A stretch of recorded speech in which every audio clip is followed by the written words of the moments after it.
My name is Pundulik and my study topic is evaluating 25-hydroxy vitamin D and vitamin D receptor in hyperthyroid patient, South Indian case-based study. Introduction. Vitamin D is a sequesteroidal hormone precursor, encompasses several compounds. Ergocalciferol and cholecalciferol are the two isoforms that are present in plants as well as the animal respectively. The 125 dihydroxy vitamin D3, which is the active form of vitamin D, which binds with the vitamin D receptor, a member of nuclear hormone receptor superfamily, which is acting on a vitamin D responsive element. Thyroid hormone disorders are one of the commonest disease producing significant burden in India and worldwide. According to clinical survey from various studies on thyroid diseases, it has been estimated that around 32% of the people are suffering from thyroid disease in India. And here there are two types of thyroid abnormality. One is hypothyroidism and hyperthyroidism, and I am concentrating on hyperthyroidism. In hyperthyroidism, subclinical hyperthyroidism and overt hyperthyroidism. And coming to the prevalence of this hyperthyroidism, globally the hyperthyroidism prevalence will be 0.2 to 2.5%, and subclinical hyperthyroidism prevalence will be approximately 0.7 to 1.4%, and overt hyperthyroidism prevalence will be 0.2 to 1.4%. Both vitamin D and thyroid hormones are binding to these similar receptors called as steroid hormone receptors. No study till date have been directly examined the specific role of vitamin D receptor on hyperthyroid condition. So it's a new trial on the diagnostic purpose of the vitamin D in the thyroid abnormality. Objective: to correlate the role of vitamin D in hyperthyroidism by estimating 25-hydroxy vitamin D, to correlate the vitamin D receptor with the 25-hydroxy vitamin D and thyroid profile by estimating vitamin D receptor present in serum, to determine the association of serum vitamin D with hyperthyroid by estimating T3, T4, TSH and free T3 and free T4, to determine the calcium level in vitamin D deficiency and hyperthyroid condition by estimating ionized calcium. Coming to the methodology, it's a cross-sectional study. The study period was April 2021 to October 2024, and the sample size has been calculated by the following formula. In that 80 were cases and 108 was the control, which is age and sex matched. Statistical program was SPSS version 26, trial version is being used. And study setting, the subject who are attending the outpatient department of General Medicine, ENT, General Surgery, OBG Department of Kodagu Institute of Medical Sciences, Madikeri. And coming to the inclusion and exclusion criteria, the subject who are aged between 18 to 70 years of both sexes with a thyroid abnormality, complaints of weakness, tiredness, weight loss, abnormal menstrual cycle and immune susceptibility are being included. Exclusion criteria: history of thyroidectomy, other autoimmune diseases, malignant tumors and chronic kidney and liver diseases. Pregnant women and children are excluded from this particular study. And data were collected, all the baseline characteristics like BMI, age, sex, food, family history is being collected, and the consent form also collected from the patient. BMI, lipid biochemical parameters like sugar, urea, creatinine, lipid profile, liver function test, calcium has been identified by the photometric principle, and the thyroid profile were estimated by chemiluminescence immunoassay, that is T3, T4, TSH, FT3, FT4 along with 25-hydroxy vitamin D. Vitamin D receptor was estimated by ELISA method with kit literature, by following the kit literature.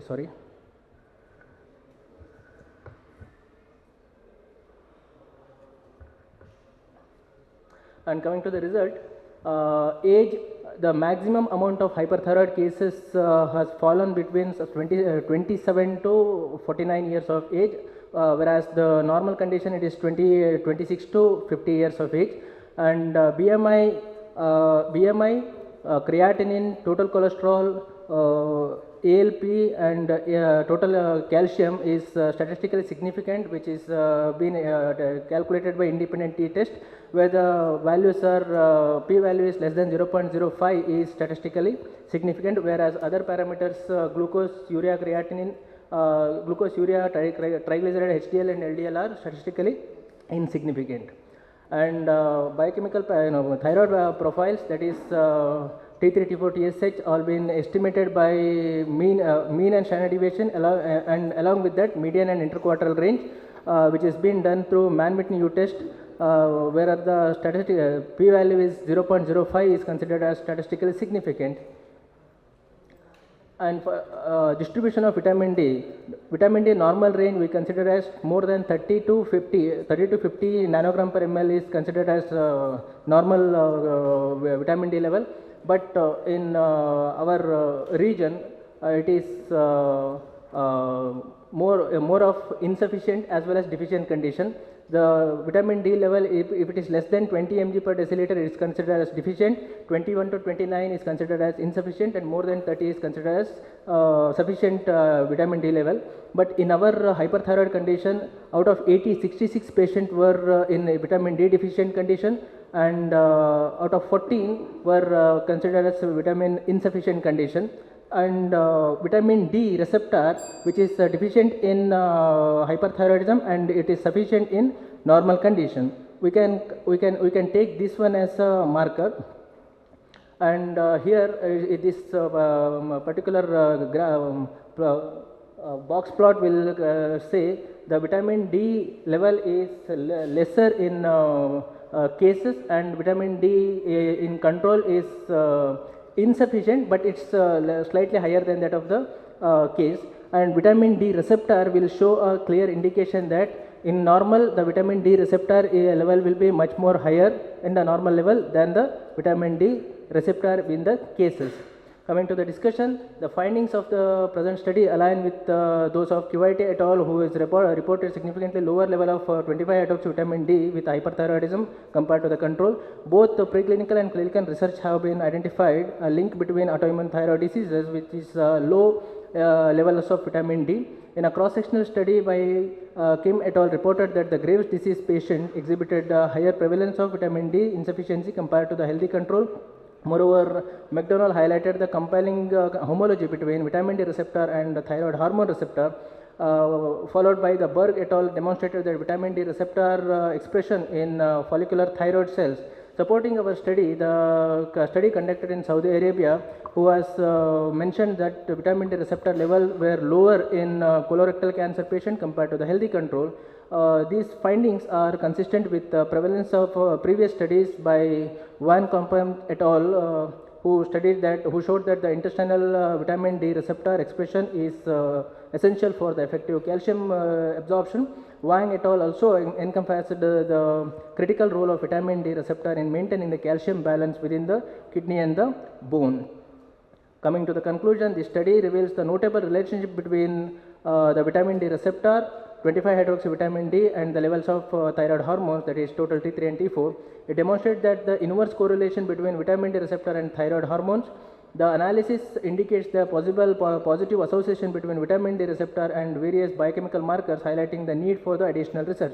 Limitations of this study is the findings are constrained by a relatively small number of hyperthyroid cases included in the study, and it highlights the importance of conducting larger and more thorough studies to gain a deeper understanding of the physiological mechanism affected by those of biochemical factors and their role in hyperthyroid disorders. These are references. Thank you. Yeah, just for my understanding, because Yes, sir. this vitamin D receptor, is it the circulating vitamin D Yes, receptor, sir, yes, sir. or is it attached to some leukocyte or something? Sir, vitamin D receptor, it's a nuclear vitamin D receptors are there, which is present in the nucleus, and membrane bound vitamin D receptors are there, which is bound to the membrane, and vitamin D receptors which will be circulating through blood by binding to vitamin D binding protein also. It is circulating also. Okay, so whatever you are looking at is a circulating vitamin Yes, D receptor forms. yes, that sir, you are yes, sir. looking. And what is the general relationship between, beyond hypo or hyperthyroidism, Yeah. what is the relationship between circulating vitamin D levels and vitamin D receptor level? Is there a correlation between these two? Sir, vitamin D level will be indicated that vitamin D will be activated only activated or functionally activated only in the presence of vitamin D receptors. Without the vitamin D receptors, vitamin D will not be functioning. So if it is insertion into the cell or cytoplasm, or if it is insertion into the nucleus for the function of this thing. No, I was really asking you because if you suppose the circulating vitamin D levels changes, that whatever you are estimating, will the D receptor levels also change in any inverse or direct proportion? Yes, sir. I have shown. No, in a normal individual, vitamin D receptor is in a normal condition. Vitamin D receptor is in a normal condition. Vitamin D is synthesizing according to your lifestyle, whether it's whether you are staying in a highly exposed to sunlight, or whether it is you are having a sedimentary lifestyle, or whether you are geographical area where you are staying. Based on that, vitamin D synthesis will take place. But vitamin D receptor is a protein which will be synthesized in your body. That's a constant thing. Yes, sir. Is that constant, or that also keeps changing according to the lifestyle and all? No, sir. It is constant. It will be synthesized. Yeah. And second thing is, I wanted to look at how did you look at your TSH? Because I saw the lower limit of your TSH mean was around 0.5 in hyperthyroid patients. Yes, sir. So, what assay are you using for looking at TSH levels? Chemiluminescence immunoassay, sir. Chemiluminescence immunoassay I am using, and in that I have taken both. I have not categorized separately for subclinical hyperthyroidism and overt hyperthyroidism. Subclinical hyperthyroidism, a little of less will be there. It is not completely less than 0.01, but overt hyperthyroidism, of course, it is less than 0.01 when the thyroid hormone T3 and T4 are in above the upper limit. Your diagnosis of hyperthyroidism was based on biochemistry alone, or did you only include patients with, say, hyperthyroidism? We say there are different types: thyroiditis related, transient hyperthyroidism, and persistent hyperthyroidism. Okay. Did you exclude only you included persistent hyperthyroidism, or you included all the patients based on the TSH level that is available to you? Actually, sir, I have considered a patient who are visiting to the OPD, and many of the people they even didn't know that they have a hyperthyroidism, because all of a sudden they were losing the weight, and they were coming for a normal routinely checkup. Basically, you are not differentiated into No. the etiology of hyperthyroidism. You just included based on TSH. Yes, That's yes, the scenario. yes, Okay, yes. that's good. Regarding the ELISA, did you do manual ELISA with some kit, or do you have assay with the chemiluminescence immunochemiluminescence? I have particularly done my test with the manual ELISA. So, what is the accuracy of manual ELISA? Is it really accurate to? Sir, it depends on person's experience, sir. Person's handling. Okay. If a person is well versed, and he can produce a very good result, because ELISA is a method of handling the pipette. If you have handled the pipette by cleaning, washing process properly, then you can get the best result. And other question is regarding this low vitamin D nuclear expression. That is what you are mentioned in your data in Yes, sir. Yes, sir. Yes, sir. Is it due to hyperthyroidism per se? Hyperthyroidism, you can have high metabolic rate. Yeah. So many things will be degraded by liver faster. Yeah. Just the opposite of hypothyroidism. Do you have data on hypothyroidism?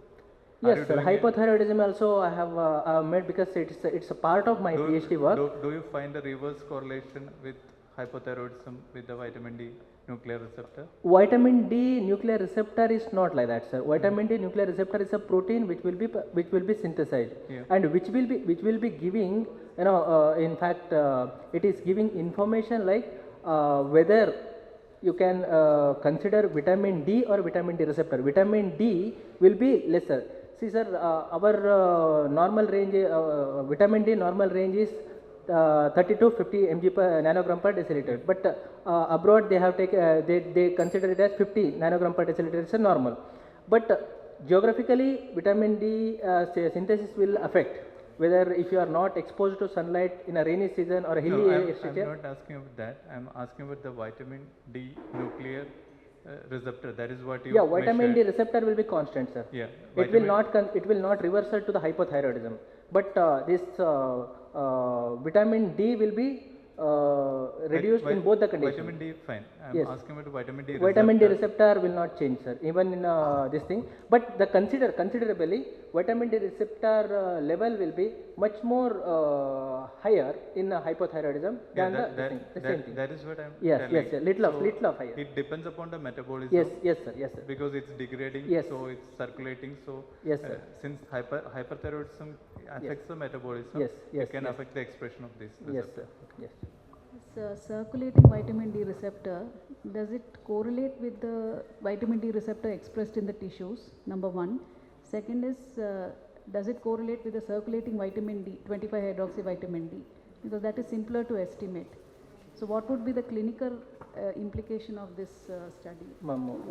I didn't understand what is the clinical implication of, is there any clinical application?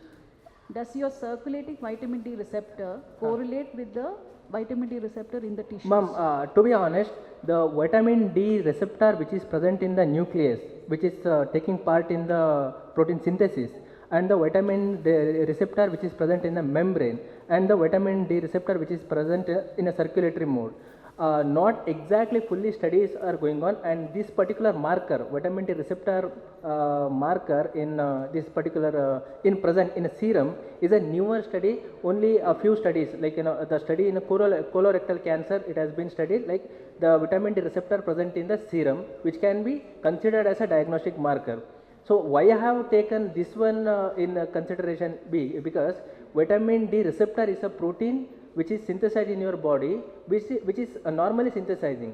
Only it is affected in a abnormal condition, like in a hyperthyroid condition, or if hypothyroid condition. So when the synthesis is less, but vitamin D commonly in a previous condition, previously what doctors were suggesting, like test vitamin D, 25 hydroxy vitamin D, you estimate it. If it is a less, then go for a treatment. But vitamin D level is less for what purpose? Whether the person is not able to synthesize inside the body, or whether he or she is not exposure to sunlight, because it's the major hormone which is synthesized from the exposure to sunlight. But here vitamin D receptor is a synthesized protein, so it is not dependent on any external source. It will be dependent on your metabolism inside. So it can be considered as a marker. That's what my point. അതിൽ നമ്മൾ use ചെയ്തത് 3 level use ചെയ്തത് അത്